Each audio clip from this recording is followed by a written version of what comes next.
جیسی روپیہ گرتا ہے ان کی تو دولت میں اضافہ ہو جاتا ہے، ان کو تو کوئی فرق نہیں ہے مہنگائی کا۔ اور یہ جو ان کے ساتھ وہ میڈیا ہاؤسز تھے جو سارا وقت ہماری باری مہنگائی لگے رہتے ہیں، وہ آج کدھر ہے؟ وہ کیوں چپ کر کے بیٹھے رہتے ہیں؟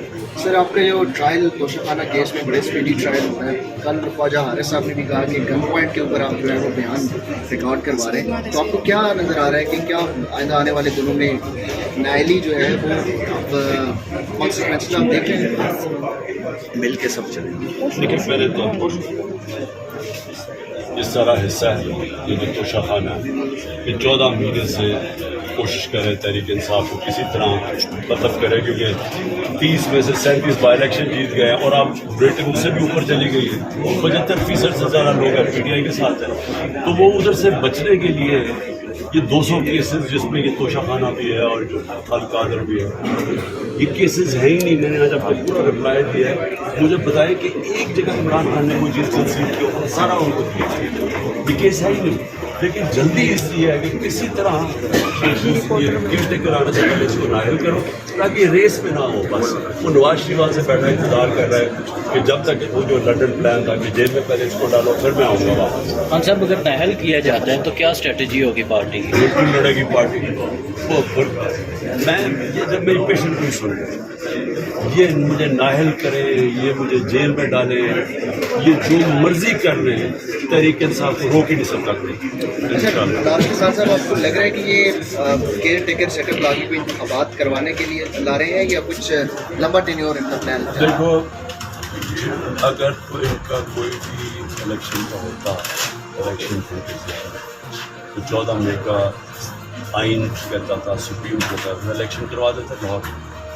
ہمارا اب یہ 2 کیئر ٹیکر گورنمنٹس بیٹھی ہوئی ہے، یہ بالکل انلیگل ہے، آئین کے خلاف ہے، تو یہ دفعہ آئین توڑ دیا۔ میں یہی کہہ رہا تھا کہ ایک دفعہ آپ نے آئین توڑ دیا تو اب ان کو کیا چیز روکے گی؟ یہ تو اب بیٹھ گئے ہیں، انہوں نے ڈرے ہوئے الیکشن سے ڈرے ہوئے ہیں، تو جب الیکشن سے ڈرے ہوئے ہیں ہر بار استعمال کریں گے یا آپ کی ٹیم ختم ہو جائے تب تک بالکل ہی لڑ نہ سکے، انتظار کرو۔ لیکن یہ جتنی انتظار کرتے جا رہے ہیں نفرتیں بڑھتی جا رہی ہیں۔ ابھی بجلی کا بل کون دے گا؟ ابھی پیٹرول ڈیزل بڑھتا جا رہا ہے، آٹا کہاں سے کہاں پہنچ گیا ہے، عام آدمی کے حالات جو ہیں، لوگ تو ان سے نفرت کر رہے ہیں۔ تو جو بھی یہ لمبا اسے کریں گے ملک ان کے اگینسٹ لوگوں کی نفرتیں بڑھتی جائیں گی اور پی ٹی آئی بیٹھے بیٹھے اس کا گراف اوپر جاتا جائے گا، تو ہمیں نقصان تو پاکستان کو ہو رہا ہے۔ الیکشن پاکستان کی ضرورت ہے۔ لاسٹلی یہ بتا دیں کہ اب نواز شریف جو ہیں انہوں نے خواجہ اعظم کو کچھ اینٹی اسٹیبلشمنٹ ہونے کا ٹاسک دے دیے ہیں، وہ بھی کچھ اس طرح کے بیانات دے رہے ہیں۔ اگر الیکشن نہیں ہوتے اور نواز شریف بھی دوبارہ سے الیکشن کا مطالبہ کرتے ہیں تو کیا آپ مشترکہ تحریک چلانے کے حوالے سے؟ سب سے بڑی بات تو یہ ہے کہ خواجہ صرف باتیں کہی، اب یہ یاد رہے کہ میں تو یہ کہہ رہا تھا، میں تو کہہ رہا ہوں کہ رجیم چینج پوری سازش ہوئی ہے، اور میں نے بعد میں جب ہمیں پتہ چلا کہ حسین حقانی کو اس نے باجوہ نے ہائر کیا ہوا ہے تو میں تو تب کہہ رہا تھا کہ یہاں سے اس نے شروع کی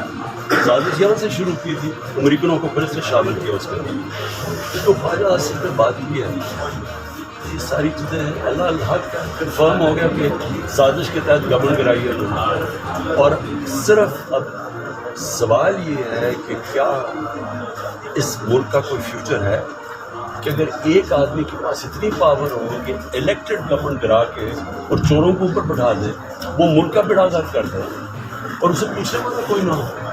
کیا کوئی ملک چل سکتا ہے اس طرح؟ سوال تو یہ ہے، کوئی ملک دنیا میں ترقی کر سکتا ہے، اس کی کوئی چانس ہے اوپر جانے کی، جنہیں ایک سپر پاور بیٹھی ہوئی ہے، سپر کنگ، وہ جو اندر سے بند کمرے میں جو فیصلہ، اچھا جی اس کو ایکسٹینشن چاہیے، شہباز شریف نے ایکسٹینشن کا وعدہ کیا ہے، چلو جی گورنمنٹ کرا دیا، اور وہ نتیجہ اب آپ سب کے سامنے ہے۔ سر اسحاق ڈار کے حوالے سے کہہ رہے ہیں کہ اس کو نگراں وزیر اعظم بنایا جا رہا ہے، اور اپوزیشن کی طرف سے بھی کہا گیا کہ وہ معاشی طور پہ میچیور ہیں، تو اس حوالے سے کیا کہتے ہیں؟ اسحاق ڈار کو کیا وہ نواز شریف کو لا کے بٹھا کے وزیر اعظم بنا دیں؟ اگر آپ نے یہی کرنا ہے، کیئر ٹیکر کا تو مقصد ہوتا ہے کوئی نیوٹرل امپائر آ کے الیکشن کروائے، انہوں نے تو وہ مقصد ہی ختم کر دیا کیئر ٹیکر کا، جس کو مرضی لیں۔